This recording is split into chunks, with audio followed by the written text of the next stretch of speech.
নমস্কাৰ K Handique state open university master degree NEP first ছেমিষ্টাৰৰ 2025 বৰ্ষৰ জুলাই সেশনৰ মই আজি ভাৰতীয় পৰম্পৰাগত জ্ঞান কাকতখনৰ 1 নম্বৰ ক এছাইনমেণ্টটো এনসাৰ দিব বিচাৰিছোঁ। যোগ কি, যোগৰ উৎপত্তিৰ বিষয়ে লিখক।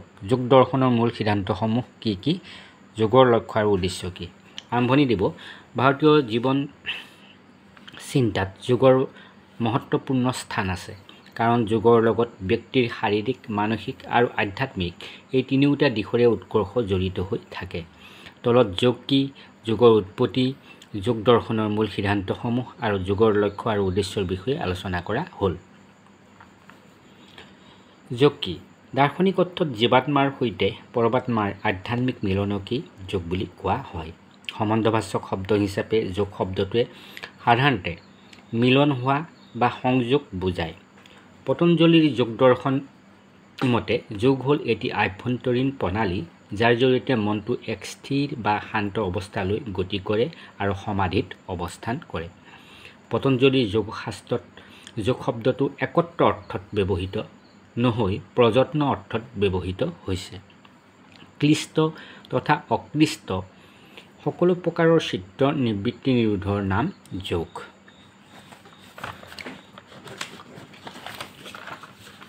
যোগৰ উৎপত্তি।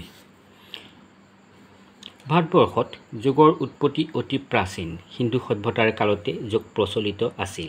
সিন্ধু সভ্যতাৰ খনন কাৰ্যৰ সময়ত উদ্ধাৰ হোৱা বিভিন্ন যোগমগ্ন মূৰ্তি তথা যৌগিক ভংগিমাত বৰ্ণিত নানান চিল মোহৰ আদিয়ে প্ৰমাণ কৰে যে সিন্ধু সভ্যতাৰ যুগতো যৌগিক ক্ৰিয়াকাণ্ড বা যোগ পৰম্পৰাৰ প্ৰচলন আছিল। অৰ্থাৎ আৰ্যসকলৰ আগমনৰ বহু যুগৰ আগৰে পৰা ভাৰতবৰ্ষত যোগ পৰম্পৰাৰ প্ৰচলন আছিল। ভাৰতবৰ্ষত যোগচৰ্চা বা যোগ সাধনাৰ ধাৰা পৰম্পৰাগতভাৱে প্ৰাচীন কালৰ পৰা বিদ্যমান। সিন্ধু সভ্যতাৰ পৰৱৰ্তী কালৰ বৈদিক সভ্যতাৰ যুগতো যোগ শব্দৰ উল্লেখ পোৱা যায়। বৈদিক সাহিত্যত পৰোক্ষ বা অপৰোক্ষভাৱে যোগ সম্পৰ্কে অভিহিত হৈছে। সেই যুগতো যে যোগ পদ্ধতিৰ প্ৰচলন আছিল তাৰ আভাস বৈদিক শাস্ত্ৰসমূহত পোৱা যায়। এনেদৰে দেখা যায় যে ভাৰতবৰ্ষত যোগ অতি প্ৰাচীন কালতে উৎপত্তি হৈ বিকাশ লাভ কৰিছিল। যোগ দৰ্শনৰ মূল সিদ্ধান্তসমূহ। যোগ দৰ্শনত কিছুসংখ্যক মূল সিদ্ধান্ত আছে। সেইসমূহ হ'ল পদাৰ্থ। যোগ দৰ্শনত ২৬টা পদাৰ্থৰ স্বীকাৰ কৰা হৈছে। প্ৰমাণ। ৩টা প্ৰমাণ যেনে প্ৰত্যক্ষ, অনুমান আৰু আগম স্বীকাৰ কৰা হৈছে। ৩ চিত্তবৃত্তি। ৫টা চিত্তবৃত্তি যেনে প্ৰমাণ, বিপৰ্যয়, বিকল্প, নিদ্ৰা, স্মৃতি স্বীকাৰ কৰা হৈছে। ৪ ক্লেশ। ৫টা ক্লেশ যেনে অবিদ্যা, অস্মিতা, ৰাগ, দেহ আৰু অভিনিৱেশ স্বীকাৰ কৰা হৈছে। ৫ চিত্তভূমি। চিত্তভূমিৰ ৫টা পৰ্যায় যেনে ক্ষিপ্ত, মোহ, বিক্ষিপ্ত, একাগ্ৰ, নিৰুদ্ধক স্বীকাৰ কৰা হৈছে।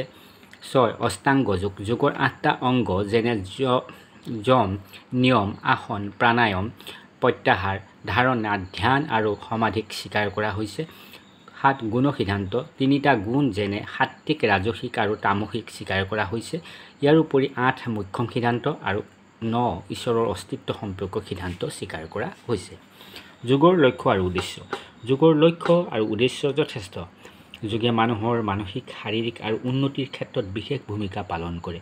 প্ৰকৃততে যোগবিদ্যাই অৱসমান কালৰে পৰা মানুহৰ জীৱনৰ সৰ্বাংগীন উন্নতি বা উৎকৰ্ষতা সাধনৰ ওপৰত আলোকপাত কৰি আহিছে আৰু ইয়ে যোগশাস্ত্ৰ বা যোগবিদ্যাক এক সুকীয়া বৈশিষ্ট্য প্ৰদান কৰিছে। যোগৰ উদ্দেশ্য হৈছে মানুহৰ অস্তিত্বৰ 5টা স্তৰ যেনে শাৰীৰিক, মানসিক, আৱেগিক, বৌদ্ধিক আৰু আধ্যাত্মিক স্তৰকেইটাৰ উন্নতি বা বিকাশ কৰা, যাৰ জৰিয়তে যাতে মানুহজনৰ সৰ্বাংগীন উন্নতি সম্ভৱ হয়। উক্ত 5টা স্তৰক উপনিষদত অন্নময় কোষ, প্ৰাণময় কোষ, বিজ্ঞানময় কোষ, মনোময় কোষ আৰু আনন্দময় কোষ বুলি অভিহিত কৰা হৈছে। এই কোষবোৰ ক্ৰমান্বয়ে এজন মানুহৰ শাৰীৰিক অস্তিত্ব, প্ৰাণময় অস্তিত্ব, মননৰ ক্ষমতা, বৌদ্ধিক বিকাশ আৰু অস্তিত্বময় অনুভূতিৰ সূচক। যোগৰ জৰিয়তে এইসমূহৰ সামগ্ৰিক উন্নয়নে যোগৰ লক্ষ্য আৰু উদ্দেশ্য। কাৰণ যোগৰ জৰিয়তে শাৰীৰিক সুস্থতা তথা ৰোগবিহীন বা জৰাৰহিত দীৰ্ঘজীৱন লাভ, হৃদয়বৃত্তিৰ বিকাশ, মেধাৰ উৎকৰ্ষ সাধন আৰু আনন্দ অনুভূতি লাভ কৰিব পাৰি। মানসিক আৰু শাৰীৰিক সংবৰ্ধন, দাৰ্শনিক প্ৰজ্ঞাপ্ৰাপ্তি, আধ্যাত্মিক চেতনাৰ বিকাশ, প্ৰকৃত জ্ঞান লাভ আৰু চিত্তৰ মূল স্বৰূপৰ জৰিয়তে এটি সুস্থ আৰু সুস্থিৰ জীৱনৰ দিগদৰ্শন যোগৰ গৌণ উদ্দেশ্য। কাৰণ যোগ দৰ্শনৰ অন্তৰ্গত যোগবিদ্যা কেৱল যোগাভ্যাস বা যোগচৰ্চাৰ বিষয়ে নহয়, ই হ'ল জীৱনটো সুন্দৰ, সুস্থ আৰু সুস্থিৰভাৱে জীয়াই থকাৰ কৌশল।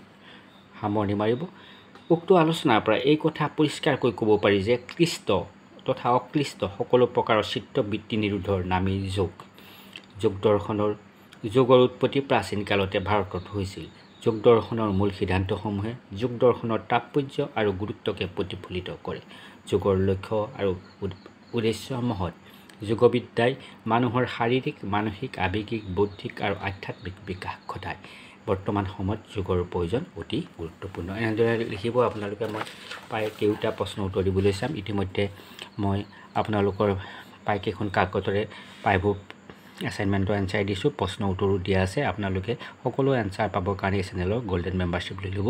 লাইক কমেণ্ট কৰি কেনেকুৱা হৈছে জনাব। আজিলৈ আহোঁ, ধন্যবাদ।